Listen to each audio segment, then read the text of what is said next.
अल्लाह अकबर। मैं आपसे एक सवाल पूछना चाहता हूँ। लोग कहते हैं ये मिलाद आप मनाते हो, ये मिलाद का सबूत कहाँ से है? मैं कहता हूँ यार तुम इतना तो मुझे बताओ, क्यों न मनाएं?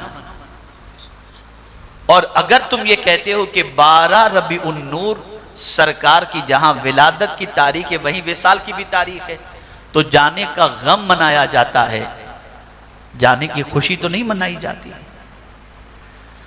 तो मैं उनसे अर्ज करूंगा, जो रब अपने महबूब की अदाओं को मरने न दे, वो रब अपने महबूब को मुर्दा कैसे कर देगा? आज हर नमाज के अंदर हम देखें है, अगर किसी में हिम्मत तो मुझे दलील ला करके पेश करे कि आज जिस तरीके से हम नमाज पढ़ते हैं ये तरीका कुरान के अंदर मौजूद है। क़याम पहले, फिर रुकू, फिर सजदा, फिर कायदा, फिर खुरूज बिसुनही। लाओ ये तरीका कुरान से साबित करके बताओ। कुरान में रुकू का हुक्म है, वरकऊ मअर राकिईन। कुरान में क़याम का हुक्म है, नमाज कायम करो, वाक़िमुस सलाह। कुरान में रुकू और सजदे का हुक्म है, या अय्युहल्लज़ीना आमनू रकऊ वस्जुदू वअबुदू रब्बकुम। ये हुक्म है, लेकिन जिस स्टाइल से आप नमाज पढ़ते हो, पहले क़याम, फिर रुकू, फिर सजदा, लाओ ये कहां से साबित है? कुरान से। तो तुम कहोगे ये तो हुजूर ने बताया। तो सदियां गुजर गई, अगर कोई कहे मैं तो क़याम करूंगा लेकिन आखिर में करूंगा, पहले सजदा करूंगा, बाद में रुकू करूंगा, फिर क़याम करूंगा कि अल्लाह के हुक्म पर अमल हो जाए, होगी उसकी नमाज। पता चला मेरे आका की अजमत इतनी है कि रब अदाए मुस्तफ़ा को भी मरने नहीं दे रहा, अदाए मुस्तफ़ा को भी जिंदा रखा है। हाँ, एक आन के लिए हुजूर सल्लल्लाहु अलैहि वसल्लम को मौत आई थी, लेकिन वो मौत आम इंसानों की मौत की तरह नहीं है, बल्कि एक आन के लिए मौत आई थी और फिर क़यामत तक के लिए अल्लाह ने हुजूर को जिंदगी अता फरमा दी। इसीलिए मेरे आला हजरत कहते तू जिंदा है वल्लाह, तू जिंदा है वल्लाह, मेरे चश्मे आलम से छुप जाने वाले मेरे प्यारे आका सल्लल्लाहु ताला अलैहि वसल्लम के प्यारे दीवानों। कुरान मुकद्दस में अल्लाह ने फरमाया मेरे रसूल की पैरवी करो। अल्लाह अकबर। कोई कहे नहीं नहीं मैं तो सिर्फ अल्लाह की बात मानूंगा, मैं कुरान की बात मानूंगा, तो मैं आपसे अर्ज करता हूं ये अकीदा याद रखें। अगर कोई कहे मैं सिर्फ कुरान की आयतों पर और अल्लाह अज़्ज़ व जल्ल ही की फरमा बरदारी करूंगा लेकिन रसूल की इताअत नहीं करूंगा, वो मोमिन नहीं हो सकता, वो मोमिन नहीं हो सकता। इसलिए कि रसूल की इताअत का हुक्म अल्लाह ने कुरान के अंदर दिया है, अपनी किताब में फरमाया। और फिर यही नहीं फरमाया कि रसूल की इताअत सिर्फ रसूल ही की इताअत होगी, बल्कि फरमाया मन युतिइर रसूल फक़द अता अल्लाह। जिसने रसूल की इताअत की गोया उसने अल्लाह ही की इताअत कर ली है, अल्लाह ही की बात मान ली। आज ये उम्मत वल्लाह ज़वाल पजीर न होती, वल्लाह ये उम्मत ठोकरों में ना आती, वल्लाह ये उम्मत इतनी सस्ती न हो जाती, वल्लाह ये उम्मत इस तरीके से मार न खाती, वल्लाह ये उम्मत इतनी बेवकात न होती, वल्लाह ये उम्मत लोगों की ठोकरों में न आती, वल्लाह ये उम्मत ज़वाल पजीर न होती अगर इस उम्मत ने रसूल आज़म की फरमा बरदारी की होती, आकाए करीम सल्लल्लाहु अलैहि वसल्लम की अगर ये उम्मत इताअत करती, तो मेरे प्यारे आका सल्लल्लाहु अलैहि वसल्लम के प्यारे दीवानों कामयाबी बढ़कर उसके कदमों का बोसा लेती। मैं नहीं कहता, कुरान कह रहा है वमन युतिइल्लाह व रसूलह फ़क़द फ़ाज़ा फ़ौज़न अज़ीमा। जिसने अल्लाह और उसके रसूल की इताअत की बेशक उसने बड़ी कामयाबी हासिल कर ली। उसने कामयाबी के बारे में फरमाया, कामरानी के बारे में फरमाया। ऐ रसूल आज़म सल्लल्लाहु ताला अलैहि वसल्लम के प्यारे दीवानों, एक और मकाम पर अल्लाह ने फरमाया वमन युतिइल्लाह व रसूलहु व यख्शल्लाह व यत्तक़ि फ़उलाइका हुमुल फ़ाइज़ून। यहां भी कामयाबी की बात की, जिसने अल्लाह और उसके रसूल की इताअत की और अल्लाह की खशियत इख्तियार की और अल्लाह से डरा कामयाब हो गया, कामयाब हो गया। अब मैं आपसे मेरी डिमांड रख रहा हूं, मेरा मुतालबा रख रहा हूं, दर्दे दिल के साथ रख रहा हूं, मोहब्बत के साथ रख रहा हूं। यह जलसा सिर्फ इसलिए मुनक़िद किया गया है कि हुजूर राजी हो जाए। यह जलसा इसलिए रखा गया है कि रहमत आलम सल्लल्लाहु अलैहि वसल्लम की मिलाद की खुशी हम मना रहे हैं। हम इस जलसे को बारगाह रसूल में खराज अकीदत के तौर पर पेश करना चाहते हैं। यकीनन झंडे लगाना, जुलूस निकालना, सबीलों का एहतमाम करना, न्याज का एहतमाम करना, ये सब कुछ बारगाह रसूल सल्लल्लाहु अलैहि वसल्लम में बड़ा खराज अकीदत है, अगर सरकार कबूल फरमा ले तो। लेकिन सबसे बड़ा खराज अकीदत क्या आप हुजूर की बारगाह में पेश करना चाहते हैं? जवाब दें। आप चाहते हैं कि सरकार की बारगाह में ऐसा खराज अकीदत पेश करें कि हुजूर राजी हो जाएं? जवाब दे, ऐसा जवाब दे, मुझे इत्मीनान हो। चाहते हैं ना? तो आज आपको एक अहद करना होगा, आज आपको एक वादा करना होगा, आज आपको एक आज़्म करना होगा। सरकार, आप तो आए ही इसलिए थे कि अल्लाह के हुक्म से आपकी बात मानी जाए। हम मुजरिम हैं, हम नाकारा हैं, हमने आपके इरशाद के खिलाफ जिंदगी गुजारी। हम आपकी मोहब्बत का दम जरूर भरते हैं, लेकिन हमारी रातें हमारी गुनाहों पर, हमारे गुनाहों पर गवाह हैं, हमारा दिन हमारे गुनाहों पर गवाह है।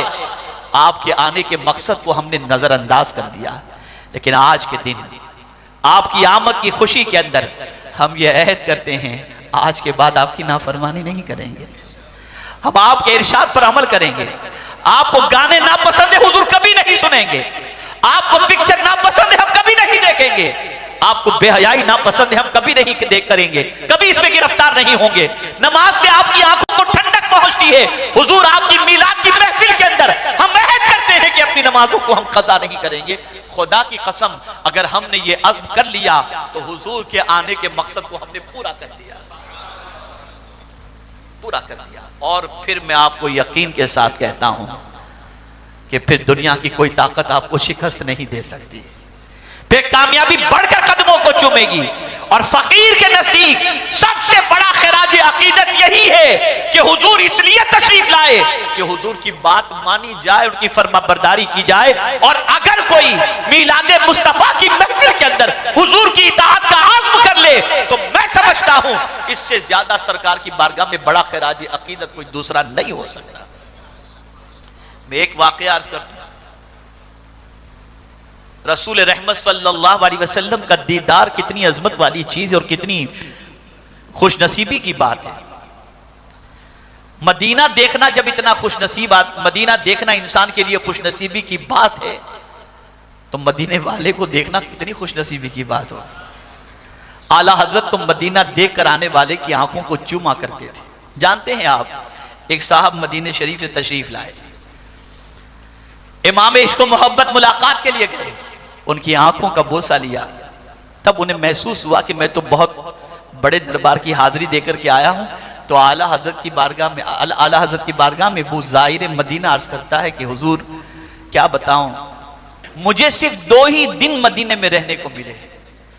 तो आला हजरत ने फरमाया, 2 दिन माशाअल्लाह, 2 दिन। अरे भाई, एक सांस भी वहां की मिल जाए तो हजारों जिंदगी से अफजल व आला है। एक सांस भी मदीने में मिल जाए। लेकिन मैं हैरान हूं, या अल्लाह, वो वैसे करनी रदी अल्लाह तआला अन्हु तो हुजूर का जमाना पाते हैं, जमाना पा रहे हैं। चाहते तो मदीने जाकर हुजूर की जियारत कर सकते थे, लेकिन जानते हैं मां बीमार थी, मां की देखभाल करने वाला कोई नहीं था। मदीने जाते तो मां का ख्याल रखने वाला कोई नहीं था। अब दिल में ख्याल पैदा होता है कि जाकर मदीने में हुजूर की जियारत करूं या मदीने वाले की बात मानकर मां की खिदमत करूं। मदीने जाकर मदीने वाले की जियारत करूं या मदीने वाले की बात मान करके मां की खिदमत करूं।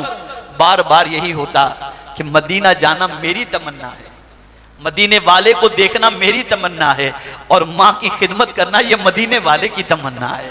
दो तमन्नाओं का टकराव हुआ, अपनी तमन्ना और मदीने के ताजदार की तमन्ना। अपनी तमन्ना कुर्बान कर दी, नहीं गए मदीना, माँ की खिदमत में लगे रहे। सरकार सल्लल्लाहु अलैहि वसल्लम ने फारूक आजम को अपना जुब्बा दिया, फरमाया उमर जाओ, मौला अली को भी साथ भेजा, फरमाया जाओ जाकर मेरे आशिक उवैस को ये जुब्बा दे देना और कहना मेरी उम्मत के लिए मगफिरत की दुआ करे। आप जरा सोचो, जरा गौर करो, क्या अजीम जज्बा था हजरत उवैस करनी का। आज हर माँ और हर बाप ये चाहता है कि मेरे बच्चे का नाम मोहम्मद उवैस रखा जाए। क्यों? इसलिए कि वो एक कामयाब आशिक रसूल थे, वो फरमाबरदार मुस्तफा सल्लल्लाहु अलैहि वसल्लम थे। ए रसूल आजम सल्लल्लाहु अलैहि वसल्लम के दीवानों, इसलिए जरूरत इस अम्र की है कि दुनिया और आखिरत दोनों में अगर कामयाबी चाहते हो तो छोड़ दो गुनाह से रिश्ता और मुस्तफा की बात मानना शुरू कर दो।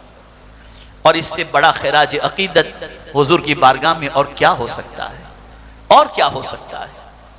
और जिंदगी भर हुजूर सल्लल्लाहु अलैहि वसल्लम की नाफरमानी करना, चलते फिरते नाफरमानी करना, उठते बैठते नाफरमानी करना, और हमारी जिंदगी नाफरमाने रसूल की हैसियत से ही पहचानने में आ जाए तो फिर कामयाबी हमारा मुकद्दर कैसे बन सकती है।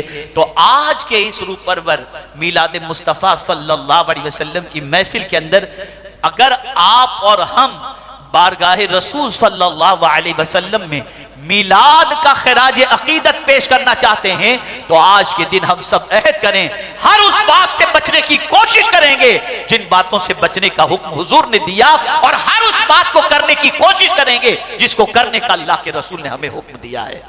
तैयार हैं इसके लिए? पक्की तरीके से नीयत कर लें इंशाअल्लाह।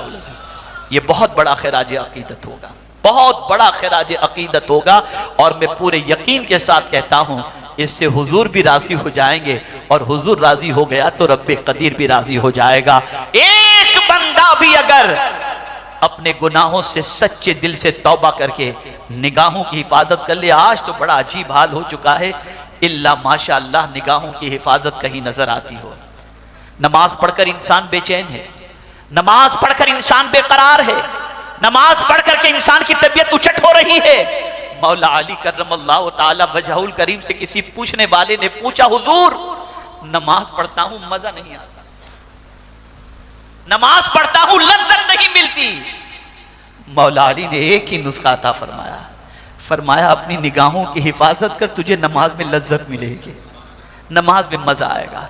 आज निगाहें आवारा हो गई, आज निगाहें बहक रही हैं, आज आवारगी बढ़ चुकी है। नाफरमानी रसूल सल्लल्लाहु अलैहि वसल्लम हमारी जिंदगी का वतीरा बन चुका है। तो आज के इस अजीम शान मीलाद मुस्तफ़ा सल्लल्लाहु अलैहि वसल्लम की महफिल के अंदर आओ हम सब हुजूर की बारगाह में इस अहद के साथ खिराज अकीदत पेश करें, सरकार आप जिस चीज के लिए तशरीफ लाए हम उस चीज को अपनाने के लिए तैयार हैं। हम मानेंगे तो इंशाअल्लाह आपकी मानेंगे, और आपकी मानेंगे तो अकाल कामयाबी आपके सदके में अल्लाह अज़्ज़ व जल्ल हमें अता फरमाएगा। मैं बहुत मुबारकबाद पेश करता हूं इस कमेटी को जिन्होंने आज ये बज़्म मुनक्किद की है। उन्होंने महफिल मुनक्किद करने से पहले ही गुनाहों से रिश्ता तोड़ने का आज़्म कर लिया, और अल्हम्दुलिल्लाह नए डीजे और ये सारी चीज़ों से हटकर मुस्तफ़ा प्यारे के जिक्र की महफिल सजाई। अल्लाह ताला सबको कामयाबी और कामरानी अता फरमाए, और रसूल आज़म सल्लल्लाहु अलैहि वसल्लम की रहमत में से हिस्सा अता फरमाए, और परवरदिगार जिंदगी के हर मोड़ पर अल्लाह और उसके रसूल जल्ल जलालहू व सल्लल्लाहु अलैहि वसल्लम की इताअत की तौफीक नसीब फरमाए।